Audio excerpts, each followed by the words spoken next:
Hi, എൻ്റെ പേര് മുഹമ്മദ് സിനാൻ. അപ്പോൾ എന്തൊക്കെയാണ്, എല്ലാവർക്കും സുഖമല്ലേ? നമ്മൾ കുറച്ചായി വീഡിയോസൊക്കെ ഇട്ടിട്ട് അത് കുറച്ച് തിരക്കിലായിരുന്നു, അതിനെ കൊണ്ടാണ് ഉണ്ടായിരുന്നത്. ഇന്നത്തെ ക്ലാസ്സിലൂടെ നമ്മൾ ഡിസ്കസ് ചെയ്യാൻ പോകുന്ന ടോപ്പിക്ക് സി എ ഇൻ്റർമീഡിയറ്റിലെ ഫിനാൻഷ്യൽ മാനേജ്മെൻറ്റിലെ one of the important chapter ആയിട്ടുള്ള ചാപ്റ്റർ നമ്പർ 5 ക്യാപിറ്റൽ സ്ട്രക്ചർ. അപ്പം ക്യാപിറ്റൽ സ്ട്രക്ചർ എന്ന് പറഞ്ഞ ചാപ്റ്ററാണ് നമ്മളിന്ന് ഡിസ്കസ് ചെയ്യാൻ പോകുന്നത്. അപ്പം ഇതിൽ നമുക്ക് പഠിക്കാനുള്ളത് കുറച്ചൊരു ക്യാപിറ്റൽ സ്ട്രക്ചർ തിയറീസ് പഠിക്കാനുണ്ട്.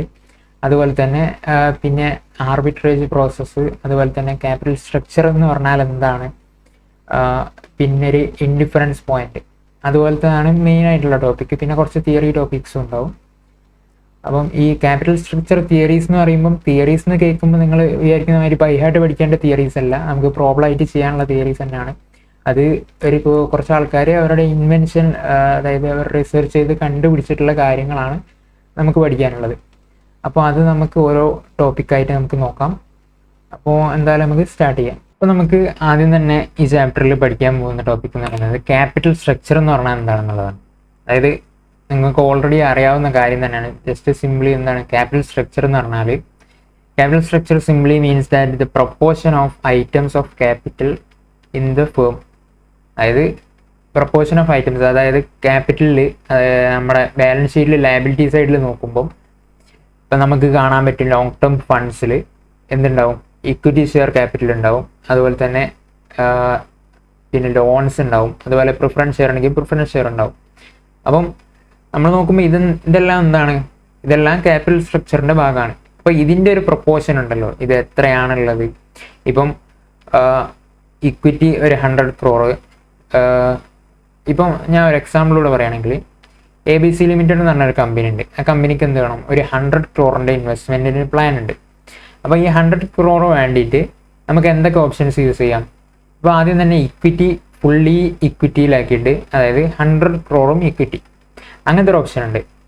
അപ്പം അങ്ങനെ ഒരു ഓപ്ഷനിലൂടെ എന്ത് ചെയ്യാം, ഫിനാൻസ് ചെയ്യാം. അതായത് ഫുള്ളി ഇക്വിറ്റി ഇഷ്യൂ ചെയ്തിട്ട് ചെയ്യാം. അല്ലെങ്കിൽ ഇക്വിറ്റി കുറച്ച് പിന്നെ ഡെപ്റ്റ് കുറച്ചെടുത്തിട്ട് ബാക്കി ഇക്വിറ്റി ചെയ്യാം. അങ്ങനെ ആകുമ്പോൾ ഒരു 80 crore ഇക്വിറ്റി ഇഷ്യൂ ചെയ്യുന്നു. ബാക്കിയുള്ള എമൗണ്ടിന് എന്ത് ചെയ്യുന്നു, ഡെപ്റ്റ്, അതായത് ലോൺ എടുക്കുന്നു, ബാങ്ക് പോയി ലോൺ എടുക്കുന്നു. അപ്പോൾ അങ്ങനെ നമുക്ക് ഫിനാൻസ് ചെയ്യാം. അല്ലെങ്കിൽ മൂന്നാമത്തെ ഒരു ഓപ്ഷൻ എന്ന് പറഞ്ഞാൽ എല്ലാം പിന്നെ ഇക്വിറ്റി, ഡെപ്റ്റ്, പ്രിഫറൻസ് എല്ലാം കൂടി നമുക്ക് ചെയ്യുന്നത്. അതായത് ഒരു 50 crore നമ്മൾ എന്ത് ചെയ്യുന്നു, ഇക്വിറ്റി ഇഷ്യൂ ചെയ്യുന്നു. ബാക്കിയുള്ള 20 ബാങ്കിൽ നിന്ന് ലോൺ എടുക്കുന്നു. ബാക്കി ഒരു 30 എന്ത് ചെയ്യുന്നു, പ്രിഫറൻസ് ഷെയർ ഇഷ്യൂ ചെയ്യുന്നു. അപ്പോൾ അങ്ങനെയും ഈ രീതിയിലൊക്കെ എന്ത് ചെയ്യാം, നമുക്ക് ഫിനാൻസ് ചെയ്യാം. അതായത് ഈ രീതിയിലൊക്കെ ചെയ്താലും എന്തുണ്ട്, ഇത് മൂന്ന് ക്യാപിറ്റൽ സ്ട്രക്ചറാണ്. അപ്പോൾ ഇങ്ങനെ സ്ട്രക്ചർ എന്ന് പറയുമ്പം ഇത് നമ്മൾ നോക്കുമ്പോൾ എമൗണ്ട് എല്ലാം എന്താണ്, 100 crore ആണ് എല്ലാത്തിലും ഉള്ളത്. അതായത് നിങ്ങൾ ലോങ് ടേം ഫണ്ട്സിലേക്ക് നോക്കുമ്പം എമൗണ്ട് ഇൻവെസ്റ്റ് അല്ലെങ്കിൽ ക്യാപിറ്റൽ എംപ്ലോയിഡ് എന്ന് പറയുന്നത്, ക്യാപിറ്റൽ എംപ്ലോയിഡ് എന്ന് പറഞ്ഞാൽ എന്താണ്, എത്ര ഫണ്ട്സാണ് ലോങ് ടേമിലേക്ക് ഇൻവെസ്റ്റ് ചെയ്തിട്ടുള്ളത് എന്നുള്ളതാണ് ഇത് ക്യാപിറ്റൽ എംപ്ലോയിഡ് എന്ന് പറയുന്നത്. അപ്പോൾ ഈ ലോങ് ടേമിലേക്ക് ഇൻവെസ്റ്റ് ചെയ്തിട്ടുള്ള ഫണ്ട്സ് എത്രയെന്ന് നോക്കുമ്പോൾ എല്ലാത്തിലും 100 crore തന്നെയാണ്. ബട്ട് മൂന്നും ഡിഫറെൻറ്റ് ഓഫ് ക്യാപിറ്റൽ സ്ട്രക്ചറാണ്. അപ്പം അതാണ് നമ്മൾ എന്ത് പറയുന്നത്, ക്യാപിറ്റൽ സ്ട്രക്ചർ എന്നുള്ളതിനെ കൊണ്ട് പറയുന്നത്. അതായത് ഇതിൻ്റെ പ്രൊപ്പോർഷൻ എത്രയാണ് ഓരോ ഐറ്റംസ് ഉള്ളത്, ഇതിനാണ് ക്യാപിറ്റൽ സ്ട്രക്ചർ എന്ന് പറയുന്നത്. ക്ലിയർ ആണെന്ന് വിശ്വസിക്കുന്നു. അപ്പോൾ നമുക്ക് ഇതൊരു ക്വസ്റ്റ്യനിലൂടെ, അപ്പോൾ ഇങ്ങനത്തെ ക്യാപിറ്റൽ സ്ട്രക്ചറിനെ കൊണ്ട് എന്തെങ്കിലും കമ്പനിക്ക് ബെനിഫിറ്റോ അല്ലെങ്കിൽ എന്തെങ്കിലും ഇൻഫ്ലുവൻസ് ചെയ്യുന്നുണ്ടോ ഈ ക്യാപിറ്റൽ സ്ട്രക്ചർ? അപ്പോൾ അതാണ് ഇനി നമുക്ക് നോക്കേണ്ടത്. അപ്പം അത് നമുക്കൊരു ക്വസ്റ്റ്യനിലൂടെ നോക്കാം. എന്തായാലും എന്തെങ്കിലും ഒരു ഇതുണ്ടാവും നിങ്ങൾക്ക് തോന്നുന്നുണ്ടല്ലോ. നിങ്ങൾ ഓൾറെഡി കോസ്റ്റ് ഓഫ് ക്യാപിറ്റലും അതുപോലത്തെ ചാപ്റ്റേഴ്സൊക്കെ പഠിച്ച കുറച്ച് കാര്യങ്ങളൊക്കെ നമ്മളിവിടെ അപ്ലൈ ചെയ്യുകയാണെങ്കിൽ നമുക്ക് സിമ്പിളായിട്ട് നിങ്ങൾക്ക് ഇപ്പം തന്നെ ആൻസർ കിട്ടിയിട്ടുണ്ടാവും. എന്തെങ്കിലും ഡിഫറൻസ് ഉണ്ട് നമ്മളെ മൈൻഡിൽ വന്നിട്ടുണ്ടാവും. അപ്പം ശരിക്കും ഇത് ഏണിങ്സിലും മാറ്റം വരുത്തും. ഇപ്പം ഈ 100 crore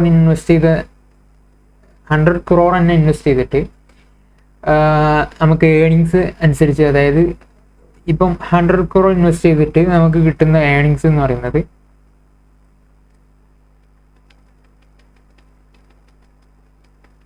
ഒരു 20 crore സെയിൽ ഉണ്ടാവും.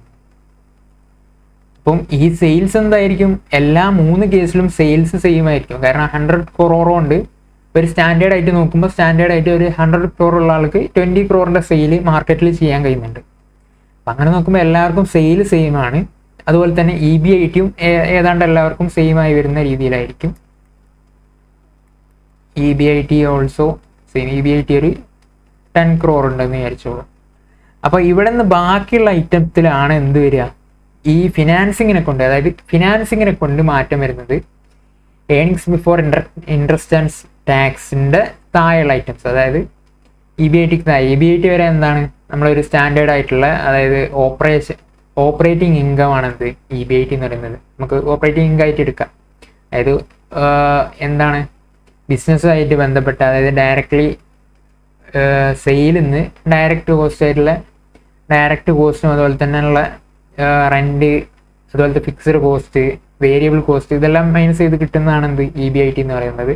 ഓൾറെഡി കോസ്റ്റിങ്ങിൽ പഠിച്ചിട്ടുണ്ടാവും. Sales less variable cost contribution fixed cost കുറച്ചാൽ എന്ത് കിട്ടി, EBIT കിട്ടി. അപ്പോൾ EBIT എന്തായിരിക്കും, നമ്മുടെ ഇൻവെസ്റ്റ്മെൻറ്റിനെ ബേസ് ചെയ്തിട്ടായിരിക്കില്ല EBIT ഉണ്ടാവുക. I mean capital structure base ചെയ്തിട്ടായിരിക്കില്ല EBIT ഉണ്ടാവുക. ബട്ട് എമൗണ്ട് EBITനെ സ്വാധീനിക്കാൻ ചാൻസ് ഉണ്ട്. അപ്പം EBIT വരെ എന്തായിരിക്കും, ക്യാപിറ്റൽ സ്ട്രക്ചറുമായിട്ട് EBITക്കും വലിയ ബന്ധമൊന്നുമില്ല. പിന്നെ EBITക്ക് താഴേക്ക് വരുമ്പോഴാണ് എന്ത്, ക്യാപിറ്റൽ സ്ട്രക്ചറുമായിട്ട് എന്തെങ്കിലും കണക്ഷൻ വന്ന് തുടങ്ങുന്നത്. അപ്പോൾ അതെങ്ങനെയാണെന്ന് നമുക്ക് ക്വസ്റ്റ്യനിലൂടെ മനസ്സിലാക്കാം. അപ്പോൾ നമുക്ക് ക്വസ്റ്റ്യൻ നോക്കാം. Question illustration 11. Suppose that a firm has all equity capital structure consisting of 1 lakh shares of ₹10 each. The firm wants to raise 2,50,000 to finance its investments and is considering 3 alternative methods of financing. അതായത്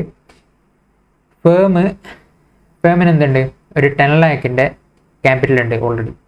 the firm wants to raise 2,50,000, അതായത് 2,50,000 എന്തുണ്ട്, പുതിയ ഇൻവെസ്റ്റ്മെൻറ്റിലേക്ക് നമുക്ക് finance ചെയ്യണം. അപ്പോൾ അത് company വിചാരിക്കുന്നത് 3 methods ഉണ്ട്. അപ്പോൾ 3 മെത്തേഡ്സിൽ ഏതിലൂടെ ചെയ്താലാണ് കമ്പനിക്ക് കൂടുതൽ EPSൽ ബെനിഫിഷ്യറി ഉണ്ടാവുക എന്നാണ് ഈ ക്വസ്റ്റ്യൻ പറയുന്നത്. അപ്പോൾ നമുക്ക് അതെന്ത് ചെയ്യണം, അത് 3ഉം കമ്പയർ ചെയ്യണം. അപ്പോൾ അങ്ങനെയാണ് ക്വസ്റ്റ്യൻ. ടു ഇഷ്യൂ, അപ്പോൾ 3 ഓപ്ഷൻസ് ഏതാണ്, to issue 25,000 shares of ₹10 each, അതായത് 2,50,000 ഫുള്ളി എന്ത് ചെയ്യുക, ഇക്വിറ്റി ഷെയർ ഇഷ്യൂ ചെയ്യുക. ടു ബോറോ 2,50,000 അറ്റ് 8% ഇൻട്രസ്റ്റ്, അതായത് ബാങ്കിൽ നിന്ന് 2,50,000 ലോൺ എടുക്കുക 8% ഇൻട്രസ്റ്റിന്. To issue 2,500 preference shares of ₹100 each at 8% dividend. അല്ലെങ്കിൽ എന്ത് ചെയ്യാം, ഒരു 2,50,000 ഫുള്ളി എന്ത് ചെയ്യാം, പ്രിഫറൻസ് ഷെയർ ഇഷ്യൂ ചെയ്യാം. അതിന് എത്ര കൊടുക്കണം, 8% dividend. If the firm's EBIT is 3,12,500 and the tax rate is 50%, അതായത് അതിൻ്റെ EBITയും തന്നിട്ടുണ്ട്, ടാക്സ് റേറ്റും തന്നിട്ടുണ്ട്. Find the effect on the earnings per share under financing alternatives. അതായത് ഞാൻ പറഞ്ഞു എന്ത്, EBIT വരെ എന്ത്, നമ്മുടെ ക്യാപിറ്റൽ സ്ട്രക്ചറിൽ മാറ്റം വന്നെന്ന് വിചാരിച്ച് നമുക്ക് പ്രത്യേകിച്ചുള്ള മാറ്റമൊന്നും കാണാൻ പറ്റില്ല. കാരണം എമൗണ്ട് ഏതായാലും 3ലും എന്തായിരിക്കും, സെയിം ആണ്. ഇവിടെ എമൗണ്ട് എന്താണ്, 3ലും സെയിം ആണ്. ഇപ്പോൾ ഓൾറെഡി ഉള്ളത് 10 lakh ആണ് ക്യാപിറ്റലായിട്ട് ഓൾറെഡി ഉള്ളത്. 2,50,000 അഡീഷണലി എന്ത് ചെയ്യുന്നു, ഫിനാൻസ് ചെയ്യുന്നു. അപ്പം ഞാനൊരു ജസ്റ്റ് ഒന്ന് എന്ത് ചെയ്യാം, 3ലുള്ള ഒരു ക്യാപിറ്റൽ സ്ട്രക്ചർ ഒന്ന് പറയാം. ക്യാപിറ്റൽ സ്ട്രക്ചർ ഇത് ഞാൻ ജസ്റ്റ് മനസ്സിലാവാൻ വേണ്ടി പറയുന്നതാണ്. ഓൾറെഡി എല്ലായിടത്തും ഒന്നുണ്ട്, 10 lakh ഇക്വിറ്റി ഉണ്ട്.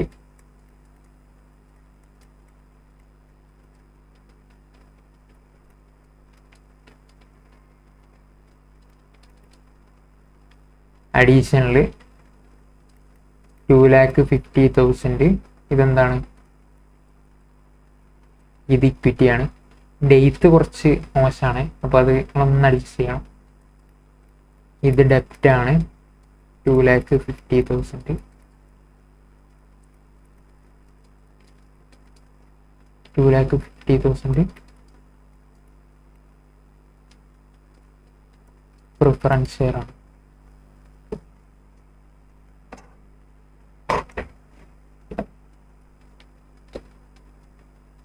നമ്മൾ ടോട്ടലി നോക്കുകയാണെങ്കിൽ എന്താണ്, എല്ലായിടത്തും എത്രയാണ് എമൗണ്ട്? 12,50,000 ആണ് ടോട്ടൽ ഇൻവെസ്റ്റഡ് എമൗണ്ട് എന്ന് പറയുന്നത്. അപ്പോൾ നിങ്ങൾ ഇൻവെസ്റ്റഡ് എമൗണ്ട് നോക്കുകയാണെങ്കിൽ എല്ലായിടത്തും സെയിം ആണ്. ബട്ട് ഇവിടെ എന്താണ് ഡിഫറൻസ് ഉള്ളത്? ഓരോന്നിലും ക്യാപിറ്റൽ സ്ട്രക്ചറിൽ ഡിഫറൻസ് ഉണ്ട്.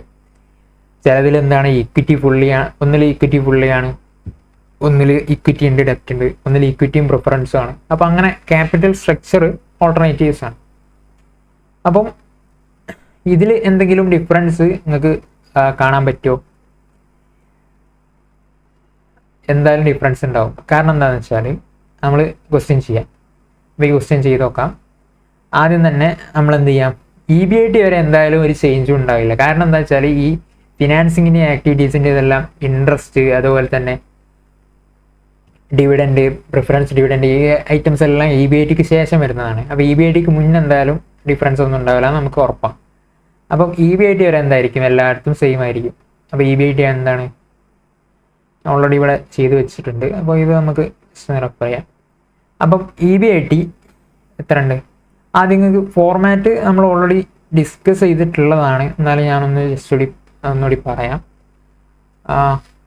ഇതൊരു ഇൻകം സ്റ്റേറ്റ്മെൻ്റ് ആണെങ്കിൽ sales less variable cost contribution less fixed cost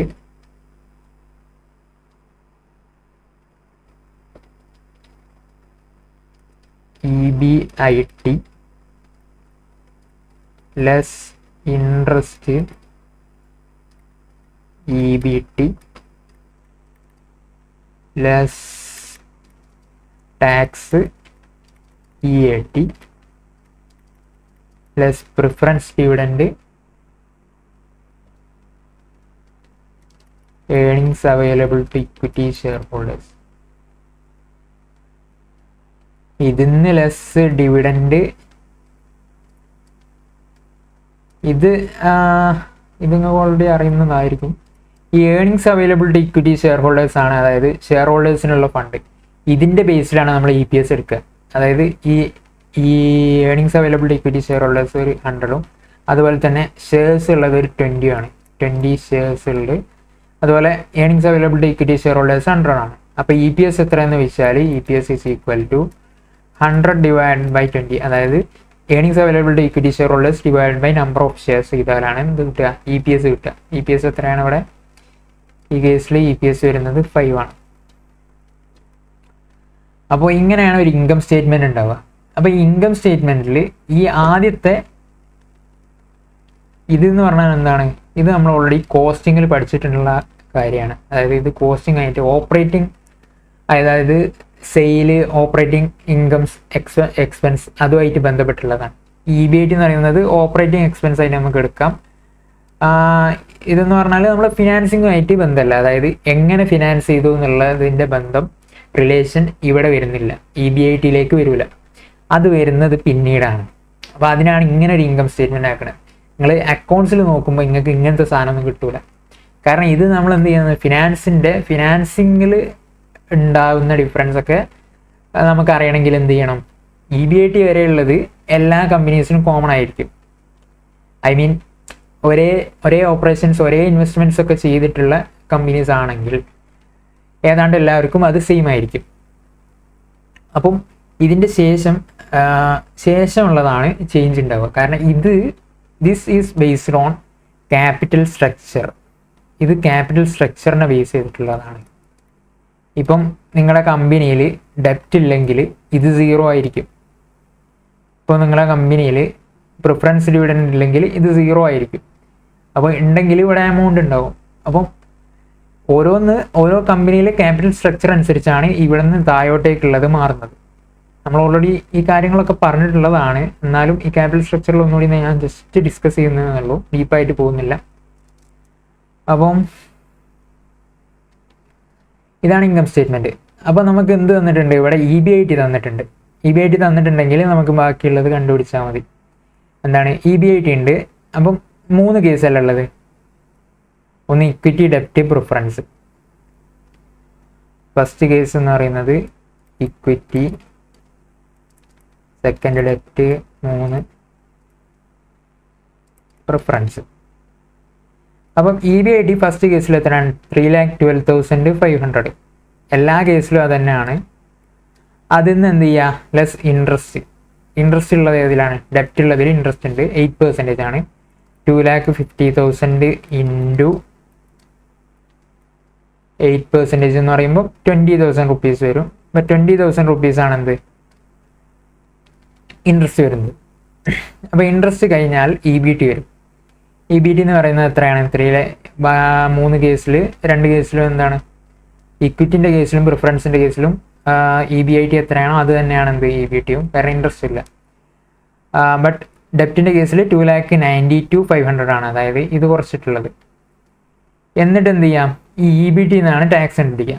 അപ്പോൾ ഇവിടെ ഒരു സംഭവമുണ്ട്, അതായത് ടാക്സിൻ്റെ ഇൻട്രസ്റ്റിൻ്റെ മുകളിലുള്ള എന്ത്? Tax saving.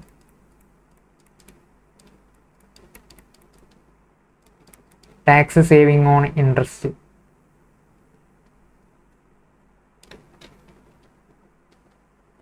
Tax saving on interest എന്ന് പറഞ്ഞിട്ടുള്ള ഒരു കോൺസെപ്റ്റ് ഇവിടെ വരുന്നുണ്ട്. അതായത് ആദ്യം ഇൻകം ടാക്സ് ഒക്കെ വരുന്ന ആ ടൈമിൽ എന്താണെന്ന് വെച്ചാൽ ഫസ്റ്റ് നമ്മൾ കൺസിഡർ ചെയ്തുകൊണ്ടിരുന്നത് ഈ ഇൻട്രസ്റ്റ് എന്ന് പറയുന്ന ഈ ഡെപ്റ്റൊക്കെ അല്ലേ, ഈ ഡെപ്റ്റ്, ഇക്വിറ്റി, പ്രിഫറൻസ്, ഇതെല്ലാം എന്താണ്? ഫിനാൻസ് ആണ്. നമ്മൾ എങ്ങനെയാണ് കമ്പനിയിലേക്ക് ഇൻവെസ്റ്റ് ചെയ്തിട്ടുള്ളത്, എമൗണ്ട് എങ്ങനെയാണ് നമ്മൾ പ്രൊക്യൂർ ചെയ്തിട്ടുള്ളത് എന്നുള്ളതാണത് ഈ ഇക്വിറ്റി, ഡെപ്റ്റ്, പ്രിഫറൻസ് എന്നൊക്കെ പറയുന്ന എമൗണ്ട് എന്ന് പറയുന്നത്. അപ്പം ഇതെന്ന് പറഞ്ഞാൽ എന്താണ്? നമ്മളെ ഇൻവെസ്റ്റ് ചെയ്തതിനെ കൊണ്ടിട്ടുള്ള മാറ്റങ്ങളാണ്. അപ്പോൾ ഈ ഇക്വിറ്റി, ഡെപ്റ്റ് ഇതെല്ലാം എന്താണ്? നമ്മുടെ ഇൻവെസ്റ്റ്മെൻറ്റ്സ് ആണ്, അല്ലെങ്കിൽ നമ്മുടെ ഫണ്ട്സ് ആണ്. എങ്ങനെയാണ് നമ്മൾ ഇൻവെസ്റ്റ് ചെയ്തതെന്നുള്ള ഫണ്ട്സ് ആണ്. അപ്പോൾ ഇതിൻ്റെ കോസ്റ്റുമായിട്ട് ബന്ധപ്പെട്ടുള്ളതാണ് EBITക്ക് താഴെയുള്ള എക്സ്പെൻസസ് അല്ലേ. ഇത് എക്സ്പെൻസസ് അല്ല, ഇൻട്രസ്റ്റ് മാത്രമേ ഇതിൽ ടാക്സ് ഡിഡക്റ്റബിൾ ആയിട്ടുള്ള എക്സ്പെൻസ് ആയിട്ടുള്ളൂ. കാരണം ബാക്കിയുള്ളത് നിങ്ങൾ നോക്കി, ഞാൻ ഓൾറെഡി ഈ കോൺസെപ്റ്റ് ഒക്കെ നന്നായി നമ്മൾ ഡിസ്കസ് ചെയ്താൽ ഞാൻ ജസ്റ്റ് ഒന്ന് പറയുന്നേ ഉള്ളൂ. അപ്പം EBT വരെയുള്ളത് എന്താണ്? ടാക്സ് ഡിഡക്റ്റബിൾ എക്സ്പെൻസ് ആണ്. കാരണം ഈ EBTൻ്റെ മുകളിലാണ് എന്ത്? നമ്മൾ ടാക്സ് കാൽക്കുലേറ്റ് ചെയ്യുക, ഇതിൻ്റെ മുകളിലാണ്. അപ്പം ഇതുവരെയുള്ള എക്സ്പെൻസസ്, അതായത് വേരിയബിൾ കോസ്റ്റ്, കോൺട്രിബ്യൂഷൻ അല്ല ഫിക്സ്ഡ് കോസ്റ്റ്, EBIT, അതിൻ്റെ ശേഷം ഇൻട്രസ്റ്റ്, ഇതെല്ലാം എന്താണ്? ടാക്സ് ഡിഡക്റ്റബിൾ എക്സ്പെൻസ് ആണ്. ആദ്യം ഇൻകം ടാക്സ് ഒക്കെ വന്ന ടൈമിൽ എന്തായിരുന്നില്ല? ഈ ഇൻട്രസ്റ്റ് ടാക്സ് ഡിഡക്റ്റബിൾ ആയിരുന്നില്ല. അപ്പോൾ ഈ കോർപ്പറേറ്റ്സിൻ്റെ ഒക്കെ പ്രഷർ മൂലം കോർപ്പറേറ്റ്സിൻ്റെ ഒക്കെ ഭയങ്കര പ്രശ്നത്തിലായിരുന്നു. അപ്പോൾ അങ്ങനത്തെ പ്രശ്നങ്ങളും മൂലം എന്ത് ചെയ്തതാണ്? ടാക്സ് ഡിഡക്റ്റബിൾ ആയിട്ടുള്ള എക്സ്പെൻസ് ആയിട്ട് മാറ്റിയിട്ടുള്ളതാണ് എന്ത്? ഇൻട്രസ്റ്റ്. അപ്പം ഈ ഇൻട്രസ്റ്റ് ടാക്സ് ഡിഡക്റ്റബിൾ ആയിട്ടുള്ള എക്സ്പെൻസ് ആയിട്ടാണ് എന്തുള്ളത്? ഇപ്പം നമ്മുടെ കയ്യിലുള്ളത് ടാക്സ് ഡിഡക്റ്റബിൾ ആയിട്ടുള്ള എക്സ്പെൻസ് ആണ്. ഇൻട്രസ്റ്റ് എന്ന് പറഞ്ഞാൽ ശരിക്കും അത് ഫിനാൻസിങ്ങിലൂടെ ഉള്ള എക്സ്പെൻസ് ആണെങ്കിലും അതെന്താണ്? ടാക്സ് ഡിഡക്റ്റബിൾ എക്സ്പെൻസ് ആയിട്ട് ഗവൺമെൻറ് അംഗീകരിച്ചു. അപ്പം അങ്ങനെയാണ് എന്ത് വരുന്നത്? ലെസ് ഇൻട്രസ്റ്റ് EBTൻ്റെ മുകളിൽ വരുന്നത്. അപ്പം ഞാൻ ടാക്സ് ഡിഡക്റ്റബിൾ എന്താണ് അങ്ങനത്തെ കാര്യങ്ങളൊന്നും കൂടുതലായിട്ട് ഡിസ്കസ് ചെയ്യുന്നില്ല. ഞാനൊന്ന് ജസ്റ്റ് റിമൈൻഡ് ചെയ്തെന്നുള്ളങ്ങളെ ഇതൊക്കെ നമ്മൾ ഡീറ്റെയിൽ ആയിട്ട് ഡിസ്കസ് ചെയ്ത കാര്യങ്ങളാണ്. അപ്പം ഇതിൻ്റെ ടാക്സ് സേവിങ് എന്തുണ്ടാവും? ഇൻട്രസ്റ്റിൻ്റെ ടാക്സ് സേവിങ് ഉണ്ടാവും. അതുപോലെ അതിൻ്റെ ഒരു ഡിഫറൻസ് എന്തായാലും നമുക്ക് കാണാൻ പറ്റും. അത് നമ്മൾ ഓൾറെഡി നോക്കിയിട്ടുള്ള കാര്യമാണ്. അപ്പോൾ ഞാൻ അധികം ഡിസ്കസ് ചെയ്യുന്നില്ല, ക്വസ്റ്റ്യനിലൂടെ വേണമെങ്കിൽ ജസ്റ്റ് ഒന്നുകൂടി പറയാം. അപ്പോൾ നമ്മൾ എന്ത് ചെയ്തു? അങ്ങനെ നമുക്ക് EBT കിട്ടി. EBT 3,12,000. ഇവിടെ ഡിഫറൻസ് വരാൻ കാരണം ഇൻട്രസ്റ്റ് എന്താണ്? ടാക്സ് ഡിഡക്റ്റബിൾ എക്സ്പെൻസ് ആണ്. ഇതിനാണ് ഞാനിപ്പം മുകളിൽ പറഞ്ഞ കാര്യങ്ങളൊക്കെ പറഞ്ഞത്. അപ്പോൾ ഈ ടാക്സ് ഡിഡക്റ്റബിൾ എക്സ്പെൻസ് കഴിഞ്ഞിട്ട് ഇതിൻ്റെ മുകളിലാണ് ഇവിടെ ടാക്സ് വരിക. അപ്പോൾ ഇവിടെ ടാക്സിനൊരു നമുക്ക് കുറവുണ്ട്. ഓക്കെ, അപ്പം ടാക്സ് വന്നു 50%, 1,56,000, 1,46,000, 1,56,000, 250. ഇനി ഏണിങ്സ് ആഫ്റ്റർ ടാക്സ് 1,56,250, 1,46,250, 1,56,250. ഇനി അത് കഴിഞ്ഞാൽ ഏണിങ്സ് ആഫ്റ്റർ ടാക്സ് കഴിഞ്ഞാലാണ് എന്ത് പ്രിഫറൻസ് ഡിവിഡൻഡും ഇക്വിറ്റി ഡിവിഡൻഡും ഒന്നും എന്തല്ല ടാക്സ് ഡിഡക്റ്റബിൾ എക്സ്പെൻസ് അല്ല. അത് നമ്മൾ ഇനി എന്ത് പറഞ്ഞിട്ട് അത് ടാക്സ് ഡിഡക്റ്റബിൾ ആക്കണം എന്ന് പറഞ്ഞാലും അതാക്കി തരുന്നില്ല. അപ്പോൾ ഏണിങ്സ് ആഫ്റ്റർ ടാക്സിന് ശേഷമാണ് എന്ത് പ്രിഫറൻസ് ഡിവിഡൻഡും എന്തും ഇക്വിറ്റി ഡിവിഡൻഡും അല്ലെങ്കിൽ earnings available equity share holders ഒക്കെ വരുന്നത്. അപ്പം ലെസ് പ്രിഫറൻസ് ഡിവിഡൻഡ് 0 ആണ് ഫസ്റ്റ് കേസിൽ. കാരണം അവിടെ പ്രിഫറൻസ് ഒന്നുമില്ല, ഡെപ്റ്റിലും ഒന്നുമില്ല, പ്രിഫറൻസ് നമ്മൾ എടുത്തിട്ടില്ല. മൂന്നാമത്തെ കേസിൽ വരുന്നുണ്ട് എത്രയാണ് 8% തന്നെയാണ് എന്ത് 8% തന്നെയാണ് ഇതിൻ്റെയും കോസ്റ്റ് വരുന്നത്. അത് 2,50,000 മുകളിൽ 8%, ദാറ്റ് ഈസ് 20,000. ഇനി earnings available equity share holders എത്രയാണ് വരുന്നത് 1,56,250, 1,46,250, 1,36,250. അപ്പോൾ ഇത് കണ്ടോ, ഈ ഡെപ്റ്റിനും പ്രിഫറൻസിനും ഒരേ പെർസെൻറ്റേജ് ഓഫ് എന്താണ് ഒരേ എമൗണ്ട് ഓഫ് കോസ്റ്റാണ് വരുന്നത്. ഇത് കണ്ടോ, ഇവിടെ 20,000 ആണ്, ഇവിടെയും 20,000 ആണ്. ബട്ട് ഇവിടെ ഏണിങ്സിൽ എന്താണ് ഡിഫറൻസ് വരാൻ കാരണം? ഇതാണ് ടാക്സ് സേവിങ് എന്ന് പറയുന്നത്. അതായത് ഇവിടെ ഈ 20,000 എന്താണ് ബിഫോർ ടാക്സ് ഐറ്റമാണ്, അല്ലെങ്കിൽ പ്രീ ടാക്സ് ഐറ്റം ആയിട്ടുള്ളതാണ് ഇൻട്രസ്റ്റ്. അപ്പം ആ ടാക്സ് സേവിങ് ഇവിടെ കിട്ടുന്നുണ്ട്. കാരണം ഈ 20,000 കുറച്ചിട്ട് ബാക്കിയുള്ള എമൗണ്ടിൻ്റെ മുകളിൽ ടാക്സ് കൊടുത്താൽ മതി. ഇവിടെ എന്താണ് നമ്മൾ ചെയ്യുന്നത്, ഈ 3,12,500 മുകളിൽ എന്ത് ചെയ്യുന്നു, നമ്മൾ ടാക്സ് കൊടുക്കുന്നു. എന്നിട്ട് അതിൻ്റെ ശേഷം ടാക്സ് കൊടുത്തതിന് ബാക്കിയുള്ള എമൗണ്ടിൻ്റെ മുകളിലാണ് എന്ത് ചെയ്യുന്നത്, നമ്മൾ 20,000 ഡിഡക്റ്റ് ചെയ്യുന്നത്. അപ്പം ആ ഒരു ഡിഫറൻസ് എന്തായാലും വരും. അപ്പോൾ ആ ഒരു ഡിഫറൻസ് ആണ് എന്ത് ഈ ഡിഫറൻസ് എന്ന് പറയുന്നത്. അതായത് ഇവിടെ 1,46,250 ആണ്, 1,36,250 ആണ്. ഈ ഡിഫറൻസ് എങ്ങനെ കണ്ടുപിടിക്കുക? അതായത് ഈ 20,000 ആണ് എന്ത് നമ്മുടെ ടാക്സ് ഡിഡക്റ്റബിൾ എക്സ്പെൻസ് ആയിട്ടുള്ള ഇൻട്രസ്റ്റ്. അപ്പോൾ ആ ഇൻട്രസ്റ്റിൻ്റെ മുകളിൽ 50%, എത്രയാണോ ടാക്സ് പെർസെൻറ്റേജ് അത്രയല്ലേ ടാക്സ് സേവിങ് ഉണ്ടാവുക, ഇൻറ്റു 50% ഈസ് ഈക്വൽ ടു 10,000. ഈ 10,000 ആണ് എന്ത് ഇത് തമ്മിലുള്ള ഡിഫറൻസ് 10,000 തന്നെയല്ലേ. അതായത് ഈ 10,000 ഒരു എക്സ്ട്രാ എന്തുണ്ടാവും ഡെപ്റ്റുള്ള കേസിലുണ്ടാവും ദാൻ പ്രിഫറൻസ് ഷെയർ. കാരണം ആ ടാക്സ് സേവിങ്ങിൻ്റെ ഒരു എക്സ്ട്രാ എമൗണ്ട് ഡെപ്റ്റിൻ്റെ കേസിൽ എപ്പോഴും ഉണ്ടാവും. അപ്പം അതാണ് കൂടുതൽ ആൾക്കാർ ഡെപ്റ്റിലേക്ക് ഫോക്കസ് ചെയ്യാൻ കാരണം. ഒരു ഗ്രോത്തിലുള്ള കമ്പനീസൊക്കെ അധികവും ഡെപ്റ്റിലായിരിക്കും കളിക്കുക. കാരണം എന്താ വെച്ചാൽ അതിനുള്ള ഇൻട്രസ്റ്റ് എന്താണ് ടാക്സ് ഡിഡക്റ്റബിൾ എക്സ്പെൻസും ആണ്, അത് കുറച്ചുകൂടി ചീപ്പുമാണ്. ബട്ട് അത് കമ്പനീൻ്റെ പോയിന്റ് ഓഫ് വ്യൂ നോക്കുമ്പം അത് കുറച്ച് റിസ്ക്കിയാണ് ഫണ്ട്. കാരണം അത് റീപേയ്മെൻറ്റ് 1-2 മാസം മുടങ്ങിപ്പോയാൽ ഭയങ്കര പ്രശ്നമാവും. ഫിക്സ്ഡ് ആയിട്ട് നമുക്ക് റവന്യൂ ഉണ്ടെങ്കിൽ മാത്രമേ, അല്ലെങ്കിൽ നമുക്ക് റവന്യൂ എന്തായാലും ഉണ്ടാവും എന്നുള്ള എക്സ്പെക്റ്റേഷൻ ഉണ്ടെങ്കിൽ മാത്രമേ ലോണും ഇതൊക്കെ എടുക്കാൻ പറ്റുള്ളൂ. ഇത് നമ്മളെ ഇക്വിറ്റി എന്നൊക്കെ പറയുന്നത് അതിന് ഷെയർ ഹോൾഡേഴ്സിൻ്റെ എക്സ്പെക്റ്റേഷൻ കൂടുതലാണ്, അതുപോലെ തന്നെ അതിൻ്റെ കോസ്റ്റ് കൂടുതലാണ്. ബട്ട് അത് നമുക്ക് പ്രോഫിറ്റ് ഉണ്ടെങ്കിൽ മാത്രം കൊടുത്താൽ മതി. പ്രിഫറൻസും ഏറെക്കുറെ ഡെപ്റ്റ് പോലെ തന്നെ ആണ്. ബട്ട് അതിന് ഒരു ചെറിയൊരു ഡെപ്റ്റിൻ്റെ അത്രക്ക് കണിശമായിട്ട് നമുക്ക് കൊടുക്കേണ്ട ആവശ്യമില്ല. ചെറിയ കമ്പനി വളരെ റൂൾസിലാണെങ്കിൽ അങ്ങനെ പ്രിഫറൻസിന് കുറച്ച് പ്രൊവിഷൻസ് ഒക്കെ ഉണ്ട്. അതൊക്കെ നിങ്ങൾ കമ്പനീസ് ആക്ടിൽ പഠിച്ചിട്ടുണ്ടാവും. അപ്പം അതാണ് ഈ 3 സ്ട്രക്ചേഴ്സും തമ്മിലുള്ള ഡിഫറൻസ്. അതായത് ഡെപ്റ്റ് യൂസ് ചെയ്യുമ്പം അതായത് ടാക്സ് സേവിങ്ങിൻ്റെ ഒരു എഫക്റ്റ് ഉണ്ടാവും.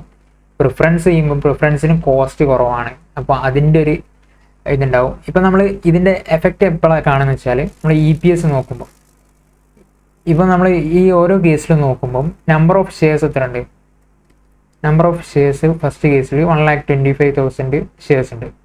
കാരണം ഫുള്ളി എന്താണ് നമ്മൾ ഇക്വിറ്റി വഴിയാണ് റേസ് ചെയ്തത് ഫണ്ട്. 1,25,000 ഉണ്ട്. രണ്ടാമത്തെ കേസിൽ 1 lakh ആണ്, മൂന്നാമത്തെ കേസിൽ 1 lakh ആണ്.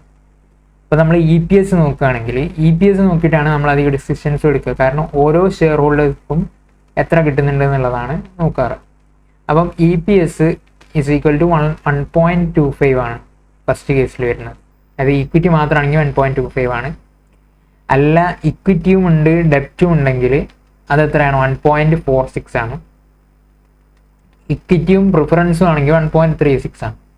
അപ്പോൾ ഈ ഒരു ഡിഫറൻസ് എന്ന് പറഞ്ഞാൽ ടാക്സ് സേവിങ്ങിൻ്റെ ആ ഡിഫറൻസ് ആണ് വരുന്നത്. അതായത് ഇപ്പോൾ ഇതിൽ രണ്ടിലും കോസ്റ്റ് 8% തന്നെയാണ് വരുന്നത്. പക്ഷേ ഒന്ന് പോസ്റ്റ് ടാക്സ് ഐറ്റമാണ്, ഒന്ന് പ്രീ ടാക്സ് ഐറ്റമാണ്. അതിൻ്റെ ആ ഡിഫറൻസ് ആണ്.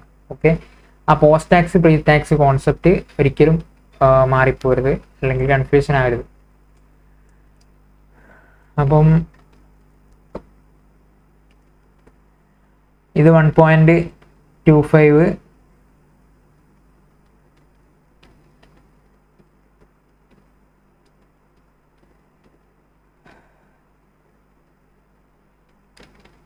46 1.36 ഓക്കെ അല്ലേ? അപ്പോൾ ഏതാണ്ട് ക്ലിയർ ആയില്ലേ? ക്യാപിറ്റൽ സ്ട്രക്ചറും ഏണിങ്സും തമ്മിലുള്ള റിലേഷൻ മനസ്സിലായില്ലേ? അതായത് ഇതിൽ റിസ്ക്കും ഉണ്ട്, നമ്മൾ ഡെപ്റ്റ് എടുക്കുമ്പോൾ അതിനുള്ള റിസ്ക് ഉണ്ടാവും, അതുപോലെ തന്നെ റിട്ടേണും ഉണ്ടാവും. റിസ്ക് കൂടുന്നതനുസരിച്ച് റിസ്ക്കും റിട്ടേണും ഈക്വലി പ്രൊപ്പോർഷണലാണല്ലോ. അപ്പം അക്കാര്യങ്ങളൊക്കെ ഒന്ന് ഓർത്ത് വെക്കുക. ഈ ടാക്സ് സേവിങ്ങിൻ്റെ ആണ് ഇതിൽ മെയിനായിട്ട് നോക്കാനുള്ളത്. പിന്നെ ഇത് ചെയ്യുന്നതൊക്കെ നിങ്ങൾക്ക് ഓൾറെഡി നമ്മൾ കോസ്റ്റ് ഓഫ് ക്യാപിറ്റലും അതുപോലത്തെ ചാപ്റ്റേഴ്സിലൊക്കെ നമ്മൾ ഡിസ്കസ് ചെയ്ത കാര്യങ്ങൾ തന്നെയാണ് പറയുന്നത്. ജസ്റ്റ് ഒന്ന് പറഞ്ഞു എന്നുള്ളൂ. ഓക്കെ, ഇനി അടുത്ത് നമുക്ക് financial break in point, EBIT EPS indifference point, അതുപോലത്തെ കുറച്ച് ടോപ്പിക്സ് ഒക്കെയാണുള്ളത്. പിന്നെ അത് കഴിഞ്ഞിട്ട് നമ്മളെ മെയിനായിട്ടുള്ള ടോപ്പിക് എന്ന് പറയുന്നത് ക്യാപിറ്റൽ സ്ട്രക്ചർ തിയറീസ് ആണ്. അതാണ് ഈ ചാപ്റ്ററിലെ ഇമ്പോർട്ടൻറ്റ് ടോപ്പിക്സ്. അതായത് വാല്യൂ ഓഫ് ദ ഫേം എങ്ങനെയാണ് കണ്ടുപിടിക്കുന്നത്, പിന്നെ റെലവൻസ് തിയറി, ഇറലവൻസ് തിയറി, അതായത് ഓരോ തിയറീസ് ഇല്ലേ, 5 തിയറീസ് ഉണ്ടെന്ന് പറഞ്ഞില്ലേ. അപ്പോൾ 5 തിയറീസ് എന്തൊക്കെയാണെന്നുള്ളതാണ് നമുക്ക് പിന്നെ പഠിക്കാനുള്ളത്. ഓക്കെ, നമുക്ക് ബാക്കി അടുത്ത ക്ലാസ്സിൽ ഡിസ്കസ് ചെയ്യാം.